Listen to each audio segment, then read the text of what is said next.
to Let's Talk Health live Q&A, our live health chat. I'm Dr. Amanda. I'm a naturopathic doctor, and I host these live Q&As to answer any health questions. So I've been told by a few of you that it's just a little bit difficult to hear me, so I am working on that. I will be trying to get a mic or something to set up so I can, you can hear me better. So I will try my best to talk louder so that way you can hear me. But yeah, if you are new here, hi and welcome. I'm Dr. Amanda. I'm a naturopathic doctor. I host this live health Q&A to answer any health questions that you might have. And typically, I just keep the chat open to answer any certain questions, whether that be supplements, labs, tests, different types of health concerns that you were curious about. And then I can just get started with talking about different, some different health topics. So yeah, if there's anything that you were interested in, anything that you were curious about, let me know in the chat and I'd be able to answer it for you. Otherwise, we'll just get started with talking about some different health conditions and different health supplements. All right, and just seeing some people hop on, so hi and welcome. I'm Dr. Amanda. I'm a naturopathic doctor. I host this live health Q&A to answer any health questions that you might have. I mentioned I'm going to be working on fixing my audio, so I'll try my best tonight to talk a little bit louder because I've been having some people tell me that it's a bit difficult. But yeah, let me know in the chat if you have any questions, and thank you so much for the likes. Thank you for joining our health community. I appreciate it, and I'm excited to hear what kind of questions we have tonight because every night it's a different, or every time I come on live it's different, and we've been talking a lot about supplements.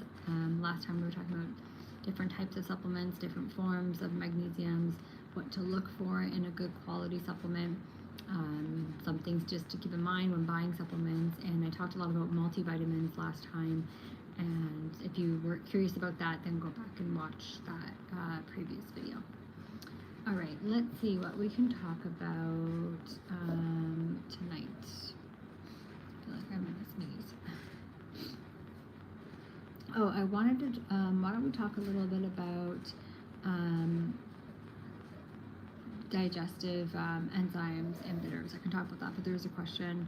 Do you recommend seaweed? That's yeah, okay, so seaweed, seaweed has a lot of minerals in it, specifically iodine. So something I always caution with iodine is if you have a thyroid condition, too much iodine can actually make the thyroid condition worse, like if you have either overactive or underactive. So if, in terms of seaweed, it's not something like I usually just recommend, like, hey, take some seaweed or some kelp for any sort of therapeutic reason. It's something I actually am more cautious with in certain health conditions. But for the general population, if you don't have a thyroid condition, then consuming seaweed, you know, a couple times a week or whenever you go and have sushi is probably going to be okay.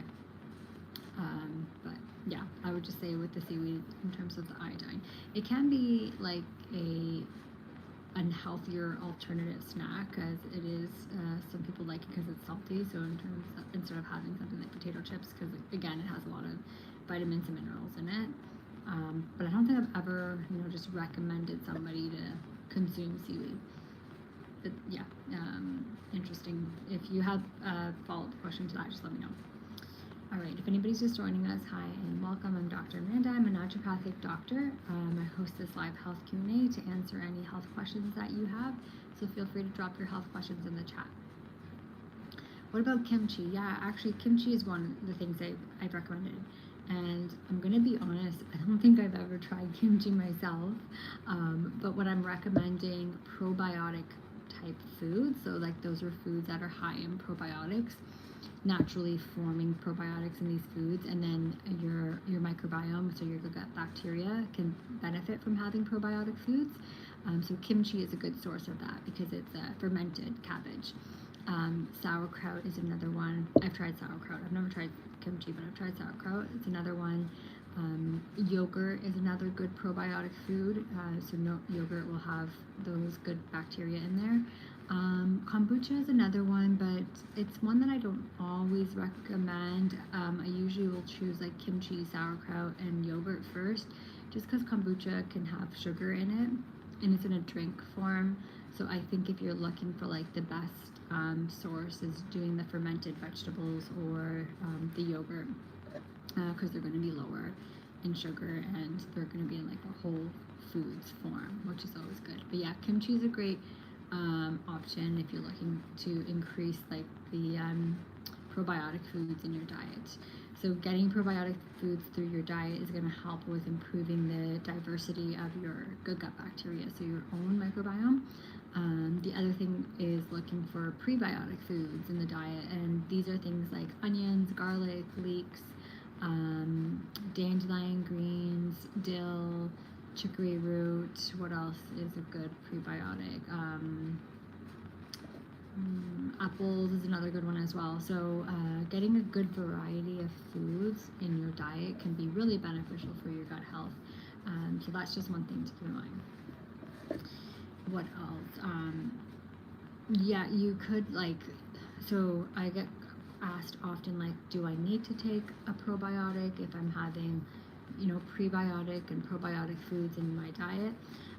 It depends. So generally, if you know you're healthy, you don't have any gastrointestinal concerns, then you probably are okay with just getting it through your diet as kind of like a maintenance. Like you should always be having good prebiotic foods and probiotic foods through your diet, but you may need to take it in a supplement form. So I get asked this often, like, should I take a probiotic? And if you're in, usually my answer is yes, because a lot of patients I see are coming with me with some sort of gastrointestinal issue, whether that be IBS, SIBO, or bloating, diarrhea, constipation, gastritis, any colitis, any sort of inflammatory disease, any sort of issue with the gut or the microbiome, then yeah, usually I'm going to recommend a probiotic. I've talked about probiotics before. There's so many different types of probiotics, so many different strains. If you do a stool test and you see what your microbiome looks like, then that can help you know a little bit about what kind of strain you need. But generally you're going to want to get something that has a blend of different bacteria strains, because your microbiome has so many different strains of probiotics in them. So generally a good multi-strain can be helpful to support your microbiome, in addition to having kimchi, sauerkraut, and stuff through the diet. So I think I went a little bit off there talking about that, but if there's any other questions, if anybody has any health questions, and if you're just joining us, hi and welcome. I'm Dr. Amanda. I'm a naturopathic doctor. I host this live health Q&A to answer any health questions that you might have.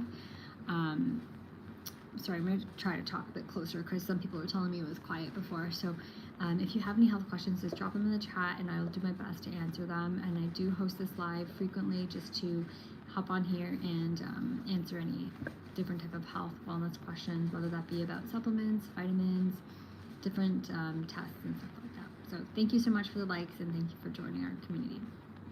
So on the topic of gut health and probiotics, I was talking, I wanted to mention a little bit about digestive enzymes and digestive bitters, because there's a lot of different types of enzyme products and bitter products, and maybe you're not familiar with them. So these are both going to be really helpful for reducing gas and bloating, helpful for your motility, so that's like the movement of food through your digestive system, and they kind of work in different ways, or they do the similar thing, but they're a little bit different. So if anybody's just joining us, I'm going to talk a little bit about the difference between digestive enzymes and bitters. And thank you for joining. And if you're new here, I'm Dr. Amanda. I'm a naturopathic doctor, and I host this live health Q&A to answer any health questions you have. So feel free to ask them in the chat box. Okay, so let's start with talking about digestive enzymes. So digestive enzymes, you'll usually find these in a pill or a capsule form, and they contain a blend of different enzymes that are going to help with supporting your body to digest the food that you eat. So, for example, a pretty common thing that we hear about is lactose intolerance. So when you have lactose intolerance, it means your body has difficulty digesting lactose. So there's an enzyme called lactase that helps with digesting lactose, and lactose is usually found in dairy products. So if you consume the digestive enzyme lactase, it's going to help with breaking down the lactose. Then you're less likely to have symptoms of gas, bloating, diarrhea, constipation, and other like gastrointestinal issues. So if in your enzyme, if you see that it has lactase, it's going to help with breaking down the lactose. Sometimes people that even aren't lactose intolerant just might have difficulty with digesting dairy and lactose, so it can be beneficial to consume that. Now, generally, you'll see if you're getting an enzyme, it might have a blend of different ones. So there's also things called like lipase, amylase. These are helpful for digesting fats and carbohydrates. Other things that you might find in a digestive enzyme is hydrochloric acid or betaine. This is similar to your body's stomach acid. So your first things get digested in your stomach before they go into your intestines. So your stomach is very acidic, and it basically helps with digesting things, specifically things like protein, fats that are hard to digest.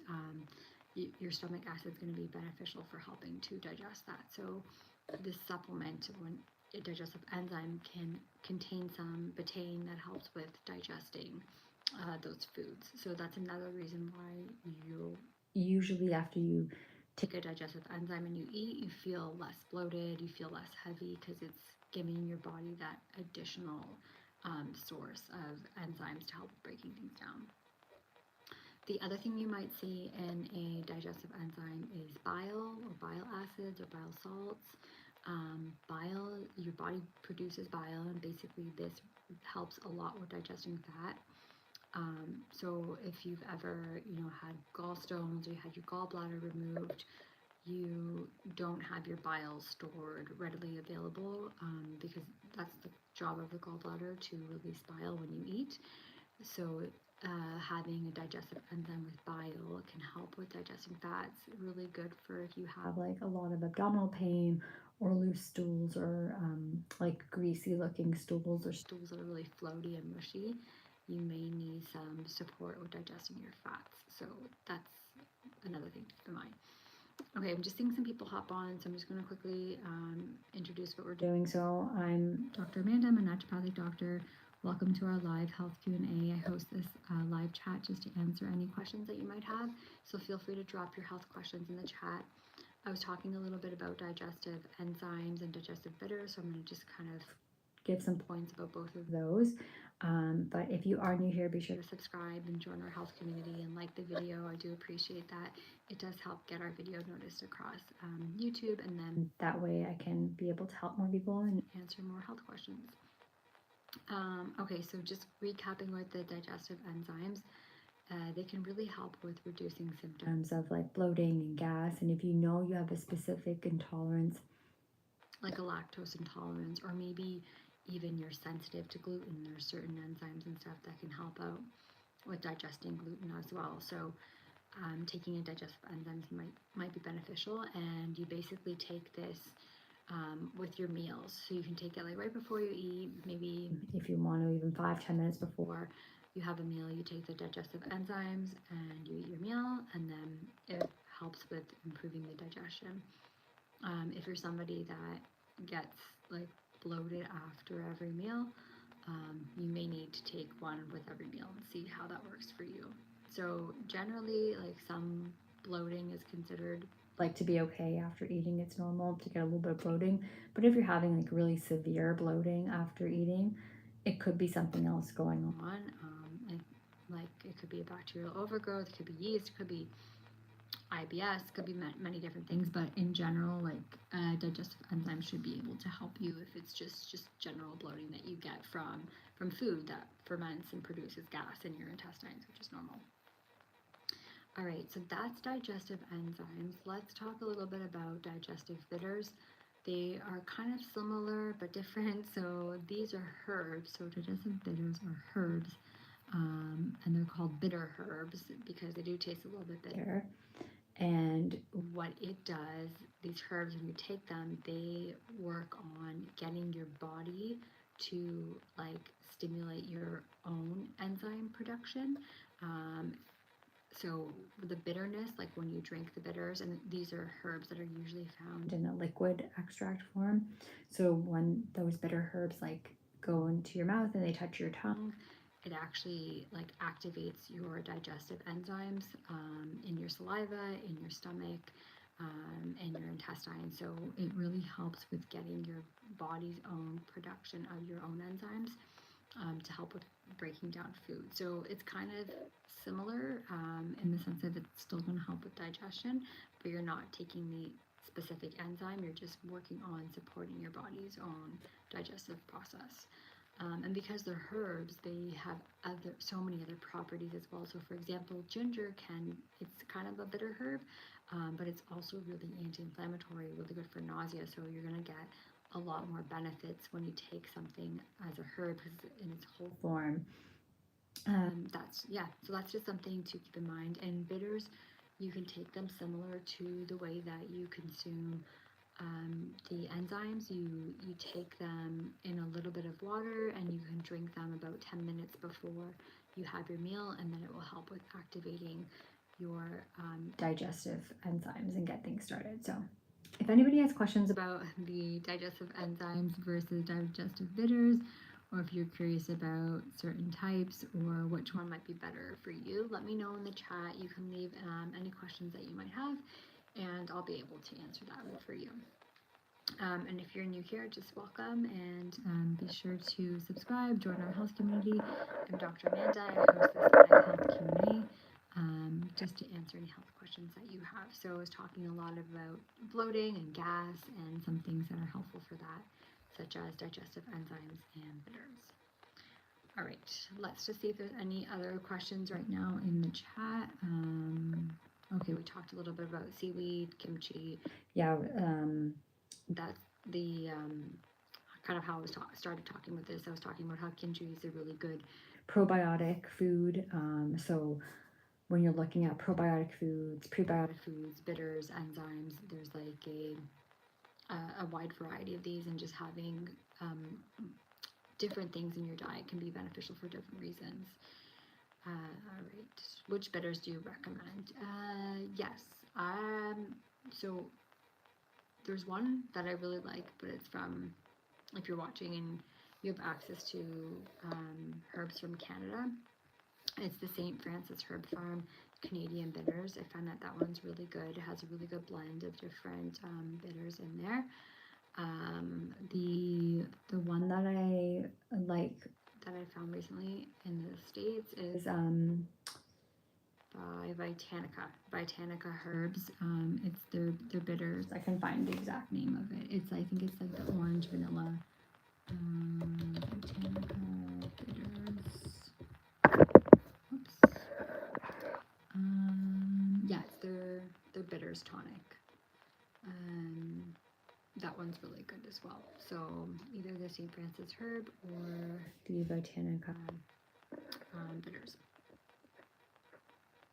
Can I write?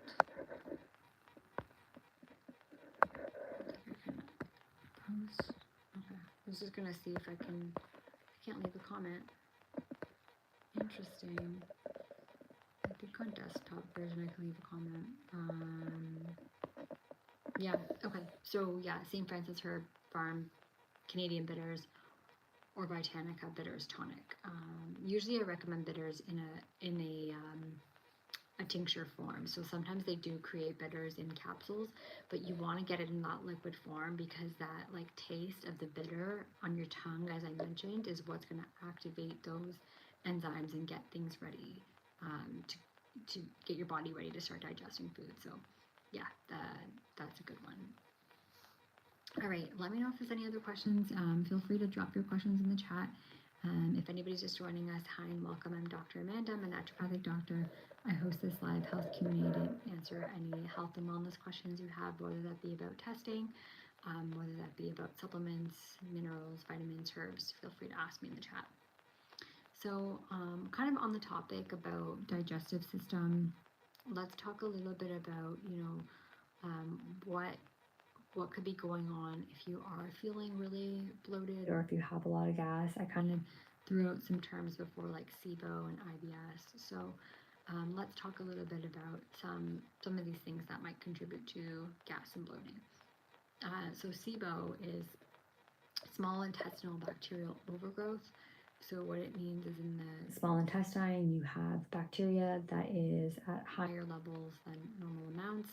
And then these bacteria produce gases such as hydrogen gas and methane gas, and that can contribute to a lot of bloating, gas, burping, either diarrhea or constipation.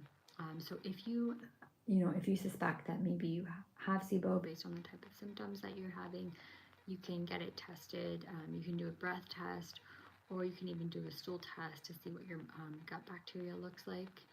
The other thing that can kind of look similar to this is also like a yeast overgrowth. So yeast overgrowth can cause, like candida overgrowth can cause a lot of bloating, gas, pain, very similar symptoms to SIBO. So doing like a stool test and seeing if there's any yeast present can be beneficial, and then that way you know what's going on and what's causing your symptoms, and once you've tested and you really know, then you can treat things properly. Because I was talking about this, I think a couple of live streams ago, about parasite cleanses, and if you don't have a parasite, you shouldn't do one. So same thing with, like, if you don't know if you have a yeast overgrowth, then you don't need to do like a yeast detoxification elimination protocol. So it's always good to like know exactly what's going on and causing your symptoms. Sometimes bloating can even just be due to poor digestion, and taking digestive bitters, digestive herbs, that kind of stuff can be all you need to do. So it doesn't always mean that there's something going on like a bacteria or a yeast overgrowth. Stress can also cause bloating and digestive concerns. Stress is a big trigger. If you have a nervous system that's always in that fight or flight mode, if you're always stressed out, your body's never going to have the chance to calm down, relax, and properly digest your food. So before doing like any sort of supplements and all these tests and all these things, maybe working on stress and your nervous system support might be what you need in order to help with proper digestion and proper bowel movements and helping with reducing bloating. So that's one thing just to keep in mind. I did a live stream not too long ago about cortisol and like the stress hormone. So if you were curious about anything to help out with like stress or high cortisol, just let me know and I can answer some of those questions. All right, I think that was the main thing I wanted to talk about in terms of supplements. If anybody has any questions, just let me know. I can leave the chat open for a little bit longer and answer any health questions that you might have. And as I mentioned before, I will try my best to fix the audio because I had some people just mention that. So thank you so much, for the likes and for joining our health community and for participating and for asking questions. It does really help, and I really do enjoy answering any questions that you have. All right, I'm just gonna go back to that bitters. Yeah, if there's any other questions, let me know. But the bitters, you might, the other thing is you could also even find like products that contain both bitters and enzymes. Now that's going to be in a capsule, so you'll get the enzymes in a capsule, and, as well as the bitters. It can still be helpful. It's not the same as I mentioned with like the bitters that you can take as a liquid, and then they are good because they activate your enzymes once they touch your tongue and activate those enzymes. But you could get bitters and enzymes combined. Now, it might be easy if you're out and you need to bring something with you and you take it in a capsule versus the liquid. You'll still get that benefit of all those herbs that are going to help as well. Okay, so I think that's everything I wanted to talk about tonight. I don't see any other questions, so I'm just going to wrap things up. And I will see you all next time on our chat. As I mentioned before, if you've not subscribed or be sure to subscribe and turn on notifications, because when you have notifications on, it will notify you when I go live, because I do go live around this time, or but not every night. So that's just one thing to keep in mind. So thank you so much, everybody, for joining, and I will see you all on our next live stream. Have a great night.